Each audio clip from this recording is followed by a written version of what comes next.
ఆంధ్రప్రదేశ్ పారిశ్రామిక అభివృద్ధిలో మరో కీలక అడుగు పడింది.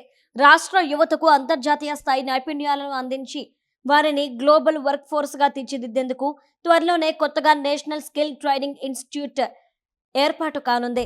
దాదాపు 100 కోట్ల రూపాయలు అంచనా వ్యయంతో దీన్ని నిర్మించనున్నట్లు కేంద్ర నైపుణ్యాభివృద్ధి సహాయ మంత్రి జయంత చౌదరి తెలిపారు. లోక్సభలో చిత్తూరు ఎంపీ దగ్గుమళ్ల ప్రసాదరావు అడిగిన ప్రశ్నకు కేంద్ర మంత్రి సమాధానమిచ్చారు. స్థల సేకరణ, చట్టపరమైన అనుమతులు లభించిన నాటి నుంచి 3 ఏళ్ల వ్యవధిలో ఈ సంస్థను పూర్తి చేయాలని లక్ష్యంగా పెట్టుకున్నట్లు తెలిపారు.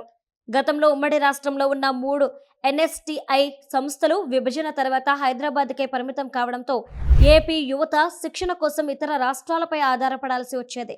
ఈ లోటును తీరుస్తూ కేంద్ర నైపుణ్యాభివృద్ధి శాఖ మంత్రి జయంత్ చౌదరి నేతృత్వంలో ఈ కొత్త కేంద్రాన్ని ప్రారంభించారు. విశాఖలోని ఏఎంటీజెడ్ క్యాంపస్ లో ఐహబ్ వేదికగా ఇది పనిచేస్తుంది. ఇక్కడ అధునాతన కంప్యూటర్ ల్యాబ్లు, డిజిటల్ తరగతి గదులతో పాటు వలస వచ్చే విద్యార్థుల కోసం ఉచిత హాస్టల్, మెస్ వసతి కల్పించనున్నారు. కేంద్ర ప్రభుత్వం దీనికోసం ప్రాథమికంగా 100 కోట్ల రూపాయలు నిధులు కేటాయించగా రానున్న రోజుల్లో ఇది పూర్తిస్థాయి స్వతంత్ర క్యాంపస్ గా అవతరించనుంది.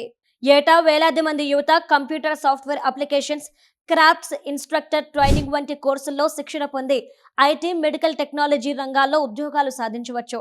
శిక్షణ పొందిన వారిలో కొందరికి ఇండస్ట్రియల్ ట్రైనింగ్ ఇన్స్టిట్యూట్లో అధ్యాపకులుగా, స్వయం ఉపాధి ద్వారా మరికొందరికి ఉపాధి కల్పించే స్థాయికి ఎదుగుతారు. రాబోయే 5 ఏళ్లలో దాదాపు 1,00,000 మందికి పైగా ప్రత్యక్షంగా, పరోక్షంగా దీనివల్ల ప్రయోజనం చేకూరుతుందని అంచనా.